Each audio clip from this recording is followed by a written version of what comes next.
Selamat malam Tribuners, senang sekali saya Mesya Parasabesi bisa menyapa Anda kembali di Tribun Ambon hari ini edisi 7 Mei 2024. Di mana sejumlah informasi terbaru dari Kota Ambon dan sekitarnya akan kami hadirkan untuk Anda. Dan kita mulai dengan berita pertama. Tribuners, beredar video adegan asusila di pemandian air panas Tulehu, polisi buru pelaku. Beredar sebuah video tak senonoh memperlihatkan pasangan sesama jenis laki-laki melakukan adegan tak senonoh. Video berdurasi 26 detik itu beredar luas di masyarakat melalui grup-grup WhatsApp. Video itu direkam secara sadar oleh keduanya. Pasalnya mereka melihat ke arah kamera smartphone sambil tersenyum. Tampak kedua lelaki itu hanya menggunakan kolor atau celana dalam. Diketahui video itu direkam di lokasi wisata pemandian air panas Tulehu. Terpisah dari itu, Kanit Reskrim Polsek Salahutu Bribka Purwanto yang dikonfirmasi melalui WhatsApp mengaku hingga kini belum mengetahui identitas kedua pelaku. Namun anggotanya sementara bergerak mendalami informasi terkait waktu kejadian dan identitas para pelaku termasuk penyebar video. Diakui hingga kini pelaku masih sulit ditemukan lantaran banyaknya pengunjung dari berbagai daerah yang datang ke tempat wisata pemandian air panas Tulehu. Menurutnya, Tribuners, beredarnya video tak senonoh itu merugikan pemilik tempat wisata, bisa berupa turunnya jumlah pengunjung ataupun membawa kesialan. Selanjutnya, pemilik wisata pemandian air panas Tulehu sudah diarahkan agar membuat laporan polisi ke Ditreskrim Sus Polda Maluku.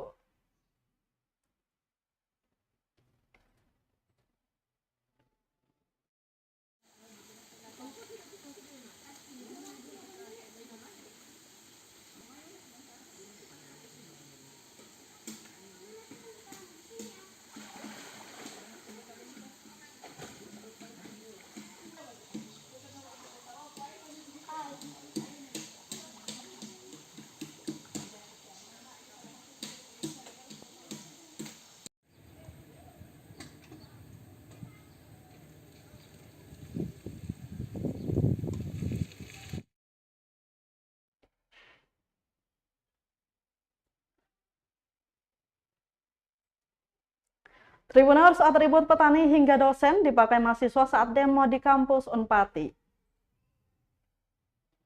Sejumlah mahasiswa Universitas Pattimura Ambon yang tergabung dalam aliansi mahasiswa Pattimura melakukan aksi demonstrasi di area kampus dengan mengenakan berbagai kostum Senin 6 Mei 2024 kemarin. Pantauan tribunambon.com di lokasi, kostum yang digunakan diantaranya kostum petani, anak sekolah, wisudawan, dan dosen. Salah seorang pengunjuk rasa, Faisal Rizky Pelu, yang mengungkapkan bahwa atribut yang digunakan ini sebagai bentuk protes bahwa golongan ini sangat rentan akan sistem pendidikan saat ini.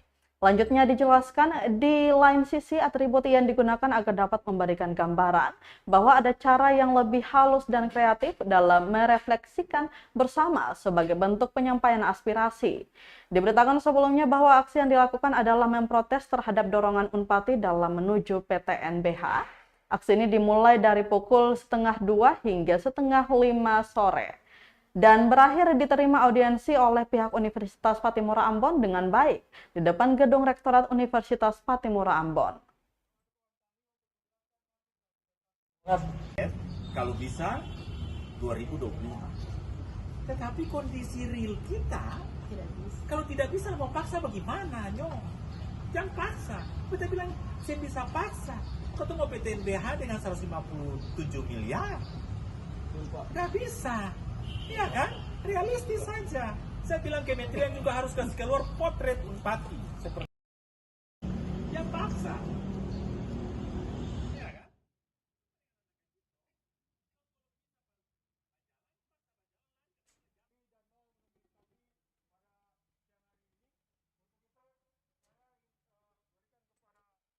Kita ke berita selanjutnya, Tribuners. Di demo warga, begini penjelasan Pertamina Papua Maluku soal lahan TBBM Masohi. PT Pertamina Patraniaga Regional Papua Maluku memberikan penjelasan perihal kehadiran sejumlah warga dari negeri Amahai, Maluku Tengah yang melakukan aksi unjuk rasa di Masohi, Senin 6 Mei 2024. di mana dalam unjuk rasa itu mereka meminta Pertamina mengganti rugi lahan seluas 1,5 hektar yang selama ini berdiri di atasnya terminal bahan bakar minyak atau TBBM Masohi. Area Manager Communication Relation and CSR Pertamina Patraniaga Subholding Commercial and Trading Regional Papua Maluku, Edi Mangun, kepada wartawan menjelaskan, lahan yang dimaksud keluarga Sopakua itu adalah lahan yang sebelumnya diberikan oleh pemerintah kabupaten atau Pemkab Maluku Tengah kepada PT Pertamina. Namun belakangan baru diketahui ternyata lahan tersebut digugat karena dianggap adalah lahan adat milik keluarga Sopakua yang Senin siang tadi melakukan aksi demo. Namun menurut Edi, persoalan gugatan pihak ahli waris itu pernah mendapatkan status hukum yang jelas dan itu ditetapkan langsung oleh Mahkamah Agung atau MA di Jakarta. Meski begitu, Edi tidak lantas menyalahkan pihak yang mengaku sebagai ahli waris atau pemilik lahan dimaksud. Sebab menurut mereka ahli waris ada perbedaan lokus antara penetapan MA dengan tuntutan ahli waris tersebut. Edi pun menyatakan kepastian negosiasi ini sebaiknya dilakukan bersama pihak-pihak, baik dari Pertamina, Pemkab Maluku Tengah, dan ahli waris. Sebab sejatinya lahan yang ditempati Pertamina saat ini adalah lokasi yang ditunjuk dan diberikan oleh Pemkab Maluku Tengah, sehingga harus menunggu kesediaan Pemkab untuk nantinya ada mediasi bersama pemerintah daerah, Pertamina, dan ahli waris untuk diselesaikan secara bersama. Kami juga tidak mau operasional untuk pelayanan masyarakat itu terganggu. Saya perlu menyampaikan bahwa baru saja tadi kita menerima penyampaian aspirasi dari keluarga Ibu Paulina Sopakua. Ibu adalah pemilik hak wilayah secara adat yang merasa kecewa karena pada saat pemerintah menyerahkan lahan ini sebagai objek vital nasional, keluarga ibu itu tidak merasa dilibatkan. Itu terjadi sekitar tahun 81-82. Dan kami rasa bahwa sambil itu perlu saya sampaikan bahwa tuntutan hukum itu sudah pernah dilakukan oleh ibu dan keluarga dan disidangkan sampai dengan tahun 2022 atau 2000 berapa saya lupa, ada nanti saya lihat itu sudah putuskan ingkrah dari Mahkamah Agung bahwa gugatan itu ditolak. Nah, tetapi ya, menurut keluarga besar putusan itu menyebut lokasi yang berbeda. Jadi tadi ada namanya negeri atau kampung apa begitu, kemudian ada, di putusan itu kampungnya beda. Berarti kan ada lokus yang berbeda. Kira-kira bahasa hukumnya begitu. Nah, kami Pertamina dalam rangka menghargai keputusan hukum bahwa kami tidak bisa untuk melakukan apapun karena kami harus taat dengan putusan Mahkamah Agung. Karena ada maksud dan tujuan TBBM Masohi bahwa TBBM Masohi yang saat ini dibangun itu di atas lahan saya, tanah Aira, bukan di atas lahan tanah nama, tidak di atas lahan khususnya yang berada di Kota Masohi dan juga selaku perwakilan.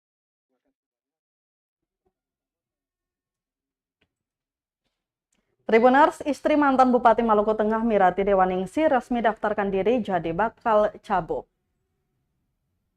Istri mantan Bupati Maluku Tengah Mirati Dewaningsi Tuasikal resmi mendaftarkan diri jadi bakal calon bupati di Sekretariat Gerindra Kelurahan Namasina, Kota Masohi, Senin 6 Mei 2024. Dirinya berharap dapat mengantongi rekomendasi Partai Gerindra maju dalam kontestasi Pilkada 2024.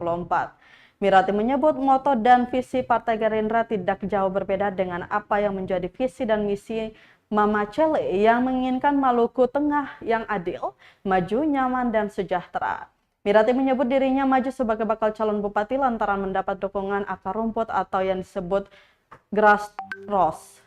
Barisan akar rumput ini menginginkan Mirati Dewaningsi untuk maju dalam bursa pencalonan Bupati Maluku Tengah 2024-2029.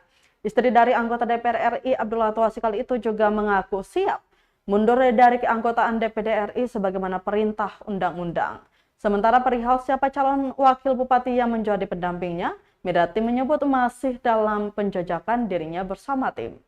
Dalam pencalonannya sebagai bakal calon bupati, Mirati mengusung visi menuju Maluku Tengah yang adil, maju, nyaman, dan sejahtera.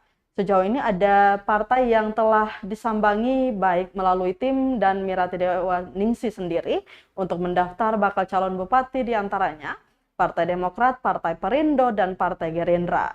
Sementara partai lainnya yang telah diambil formulir pendaftaran untuk Mirati diantaranya PDI Perjuangan, Nasdem, PKB, dan P3.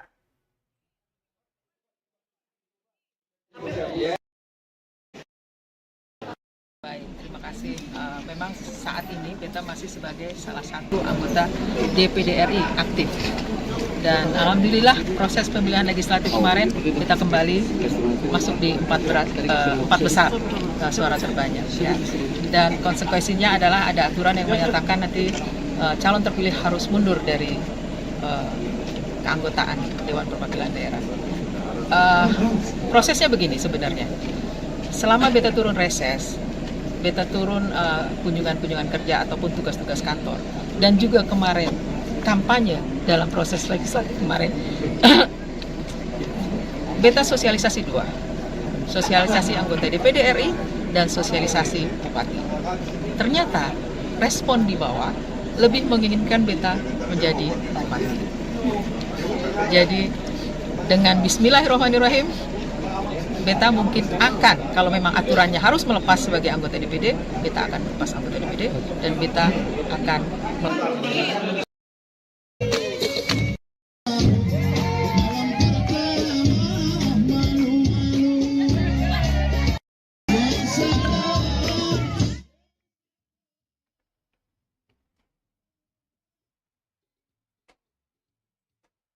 Masih di segmen berita politik, Tribuners datangi rumah restorasi Mus Mualim siap disandingkan dengan calon wali kota yang diusung Nasdem. Bakal calon wali kota Ambon Mus Mualim bersama tim kembali mengambil formulir pendaftaran di DPD Partai Nasdem Kota Ambon. Usai pengambilan, ia mengaku ini merupakan salah satu bentuk keseriusannya sehingga datang di rumah restorasi dan tidak diwakili untuk mengambil formulir dimaksud. Selain itu, Partai Nasdem juga merupakan partai pemenang di Kota Ambon dan akan memegang palu di DPRD Kota Ambon. Sehingga mendapatkan rekomendasi dari Nasdem adalah harapan besar bagi Mus Mualim. Mus Mualim juga siap untuk disandingkan dengan bakal calon wali kota Ambon yang diusung Partai Nasdem dan siap membesarkannya ke depan bersama-sama untuk Ambon yang lebih baik. Ini merupakan satu kehormatan baginya. Menurut Mus Mualim, Kota Ambon harus dibangun dengan orang yang betul-betul punya visioner dan punya jam terbang cukup tinggi. Katanya dengan berbagai latar belakang pengusaha dan ketua organisasi profesional di dalam birokrasi serta sebagai tim Bupati Percepatan Pembangunan di Maluku Tengah yang sangat paham terkait dengan birokrasi itu sudah menjadi bekal baginya untuk maju Pilwakot 2024-2029. Hadir di partai ini dan bisa berdiri di sini. Saya sangat siap untuk maju ikut kontestasi Pilkada Kota Ambon. Saya siap untuk disandingkan dengan 01 yang diusung oleh Partai Nasdem dan siap. Kita ke Kabupaten Maluku Tenggara, Tribuners. Jamaluddin Kudubun optimis kantongi rekomendasi calon Bupati Maluku Tenggara dari Nasdem. Pengacara nasional sekaligus bakal calon Bupati Maluku Tenggara atau Malra Jamaluddin Kudubun yakni dengan rekam jejak yang dimiliki optimis raih rekomendasi DPD Nasdem. Kudubun datang ke Sekretariat Nasdem menggunakan mobil pribadi miliknya sekitar pukul 1:30 siang didampingi keluarga terdekat Senin 6 Mei 2024. Usai menandatangani buku tamu dan mengambil formulir, Kudubun menyatakan optimis mengantongi rekomendasi dari Partai Besutan Surya Paloh tersebut.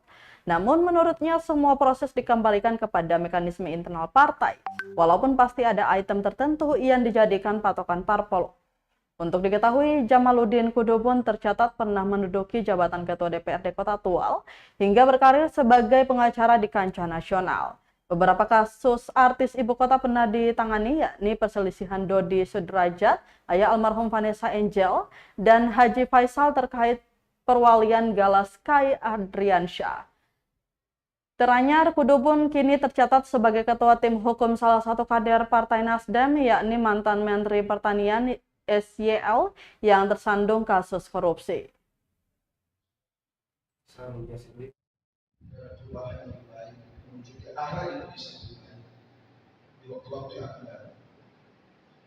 Pertama, memang mindset kami ini orang pergerakan, kami orang aktivis, jadi selalu menginginkan perubahan-perubahan. Dan memang negeri ini butuh perubahan-perubahan itu. Dan Nasdem mampu menghadirkan perubahan-perubahan itu untuk negeri yang kita cintai. Karena itulah, pertama, apa yang ditawarkan Nasdem kepada Republik ini adalah seirama, bahkan dia beririsan dengan apa yang ada di pikiran dan di hati kami. Karena tidak akan mungkin sebuah negeri itu dia akan maju, berkembang, kalau tanpa ada kekuatan emosional bersama untuk kita membangun perubahan itu sendiri. Restorasi itu adalah sebuah ide, sebuah semangat dari pikiran, hati, dan tindakan. Dan kemudian harus berjalan konsisten. Tidak boleh kemudian hari ini kita mengatakan lain, dan besok kita mengatakan lain. Restorasi pada Bapak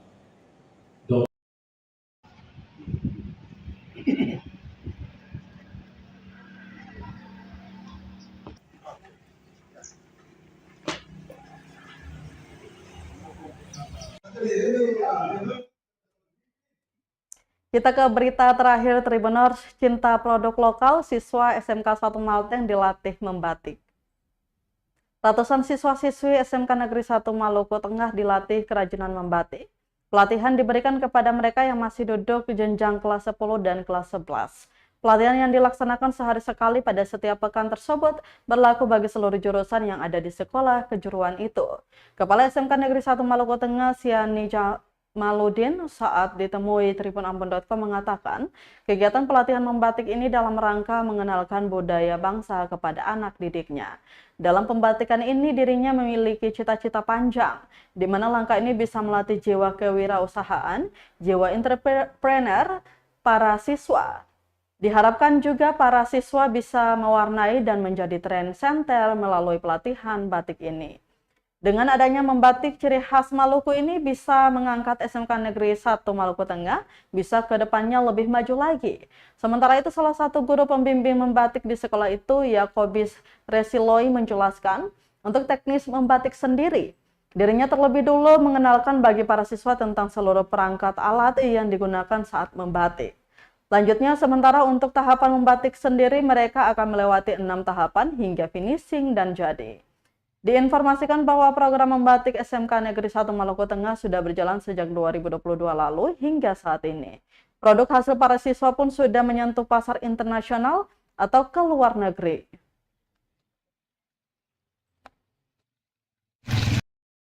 Ada yang video? Ya, jadi pada awalnya bahwa saya melihat potensi-potensi yang ada di Maluku Tengah ini terkait dengan ciri khas budaya.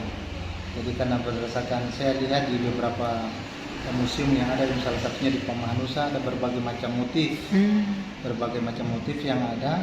Kemudian juga memang dari awalnya juga ada muncul terkait dengan yang kita lihat misalnya di pasaran-pasaran terkait dengan model-model atau dari masyarakat tertempat yang membuat secara alami membuat bentuk-bentuk itu. Maka dengan demikian saya punya ide bahwa alangkah baiknya ini kita membuat suatu mata pelajaran muatan lokal yang nantinya bisa diaplikasikan itu kepada kepada siswa, dan kemudian siswa itu mempraktikkan, dan kemudian berdasar kita dibina oleh pembimbing yang memang sudah ahli di bidangnya terkait dengan membatik ciri khas Maluku ini, sehingga dengan demikian juga bisa meningkatkan Ya, untuk ada berapa motif seperti itu? batik SMK 1 Maluku Tengah ini lebih menjurusnya kepada motif ciri khas Maluku.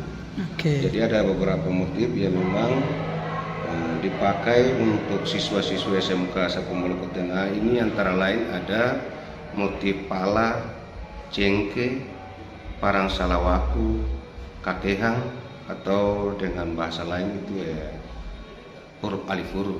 Oke. Nah, jadi lebih menjurusnya ke ciri khas Maluku. Ciri khas untuk Maluku. batik yang memang dilakukan oleh SMK 1 Maluku Tengah. Oke.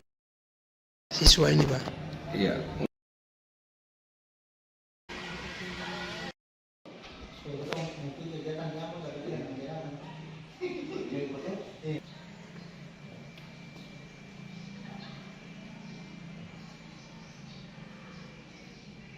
Lalu 10 jantan yang di luar itu. apa nih pembinanya kasih par beta lalu beta manja. Udah Pak Bas,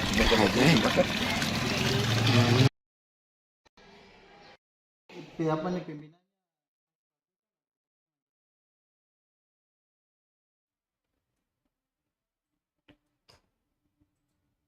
Baik, Tribuners, berita tadi sekaligus menutup rangkaian kebersamaan kita di Tribun Ambon hari ini, edisi 7 Mei 2024. Mewakili seluruh kru yang bertugas, saya Mesya Marasabesi pamit undur diri. Selamat malam dan sampai jumpa. Amato.